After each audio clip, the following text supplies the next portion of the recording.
होगा। सरकार छोड़ना।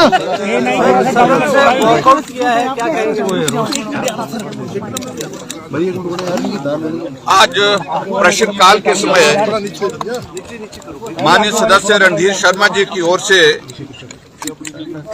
एक प्रश्न पूछा गया था, जिसमें इन्होंने कांग्रेस की सरकार जब से बनी है उस कार्यकाल में कितने संस्थान डिनोटिफाई किए गए, बंद किए गए, कितने संस्थान नए खोले और कितने संस्थानों की आपने नोटिफिकेशन की, इसके बारे में प्रश्न था। और आज तक हम जो आंकड़े हिमाचल प्रदेश में आप सबके बीच में प्रस्तुत करते रहे, वो आंकड़े सही मायने में हम ठीक प्रकार से पेश इसलिए नहीं करें क्योंकि जानकारी हमको दी नहीं गई। आज जो इस प्रश्न के माध्यम से जो जानकारी प्राप्त हुई है, प्रदेश में 1865 संस्थान जो है वो डिनोटिफाई किए, 1865 जो है इंस्टीट्यूशन जो है डिनोटिफाई किए। और उसके बाद दूसरे 37 संस्थान इन्होंने सरकार में आने के बाद नए खोले और 103 संस्थानों का इन्होंने नोटिफिकेशन अलग से किया है। ये कुल मिलाकर के ये आंकड़े आए। अब जब आज बार बार मुख्यमंत्री से ये सदन जानकारी चाह रहा था कि जो संस्थान बंद करने का पैरामीटर क्या है और संस्थान खोलने के पैरामीटर्स क्या है, और बार बार बहुत लंबा भाषण देते देते वो यही बाद में कहने लगे कि नीड बेस्ड। जब नीड बेस्ड की बात आई तो पहला प्रश्न तो ये पैदा होता है कि हिमाचल प्रदेश में नीड बेस्ड के लिए आपने असेसमेंट कब शुरू की थी?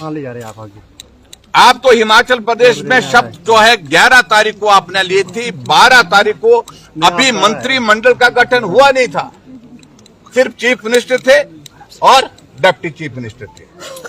दोनों ने हिमाचल प्रदेश के जितने भी संस्थान खुले थे 1 अप्रैल के बाद के हमारी सरकार के लास्ट ईयर के, वो सारे के सारे संस्थान बंद कर दिए।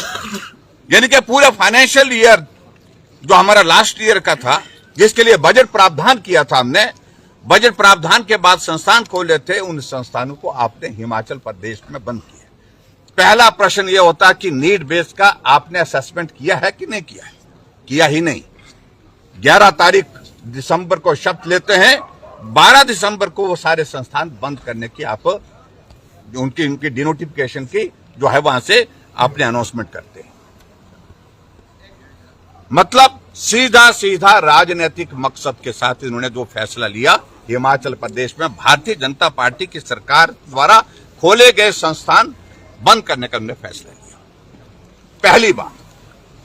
और जहां व्यवस्था परिवर्तन की बात मैं कह रहा हूं कि व्यवस्था का पतन तो इस कदर हिमाचल प्रदेश में हुआ है जिसका जवाब देते नहीं बन पा रहा है। अब जब आज हमने देखा 1094 जो है प्राइमरी स्कूल बंद किए, क्या ये हकीकत है हिमाचल प्रदेश में कि 1094 स्कूल में एक भी बच्चा नहीं था? ये हो ही नहीं सकता है। और बाद में जवाब देने के लिए शिक्षा मंत्री महोदय जी ने कोई पर्ची दी और कहा कि 600 स्कूल में बच्चे नहीं थे। ये भी संभव नहीं है। मैं 5 वर्ष, ये तो अभी 2 वर्ष कार्यकाल हुआ, मैं 5 वर्ष तक हिमाचल प्रदेश में मुख्यमंत्री रहा। बच्चों की संख्या हो सकती है, कम हो सकती है, 5 हो सकते हैं, 10 हो सकते हैं, 15 हो सकते हैं, ये हो सकता है, लेकिन ये संभव ही नहीं है कि 1094 स्कूल में बच्चे ही नहीं थे।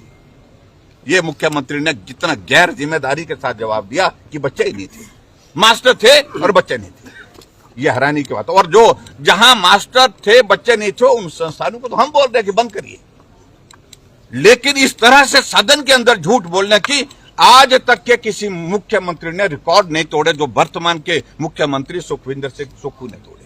ये बहुत दुर्भाग्य है। इसलिए हम इस प्रश्न का उत्तर मांगने के लिए, मैं पहले पूछना नहीं चाह रहा था, लेकिन बाद में जब हमने पूछा कि आप बताइए जो 1094 प्राइमरी स्कूल बंद किए, इनमें अधिकांश स्कूल वो हैं जो डिफिकल्ट टेरेन के इलाके के हैं, बैकवर्ड में हैं, ट्राइबल में हैं, चंबा में है, भरमौर में है, चिनौर में है, सिरमौर में है, सराज में है, अन्नी में है, रामपुर में है, चौपाल में है, तिस्सा में है। ऐसे कठिन सन जहां बच्चों को 4-4 किलोमीटर चढ़ाई में उतराई में चढ़ना पड़ता है, लेकिन बच्चा पढ़ाई करे, ये हमारी सरकार की प्राथमिकता थी। इसलिए वीरभद्र सिंह जी अंतिम कार्यकाल में भी एक बात कहते थे, ये हिमाचल के एक बच्चे के लिए भी अगर मुझे स्कूल खोलना पड़े तो मैं स्कूल खोलूंगा।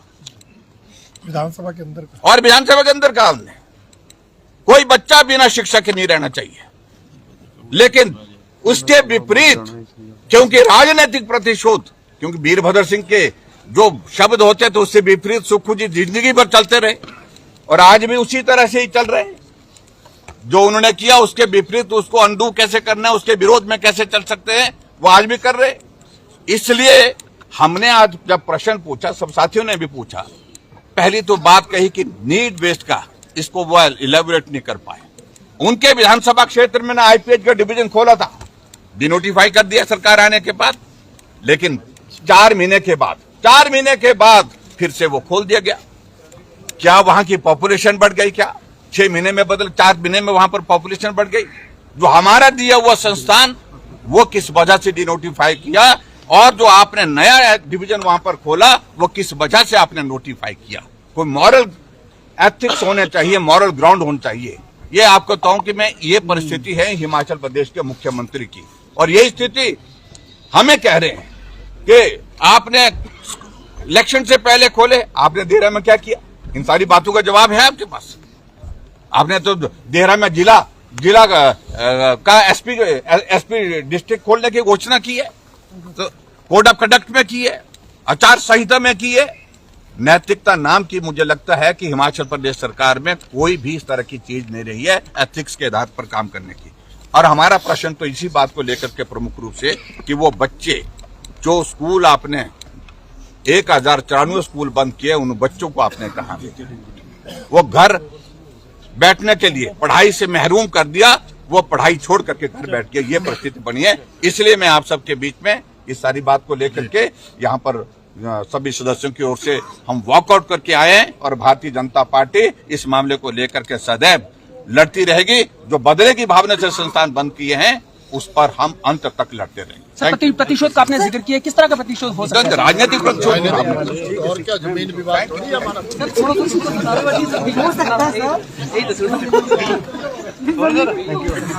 Thank you sir, thank you.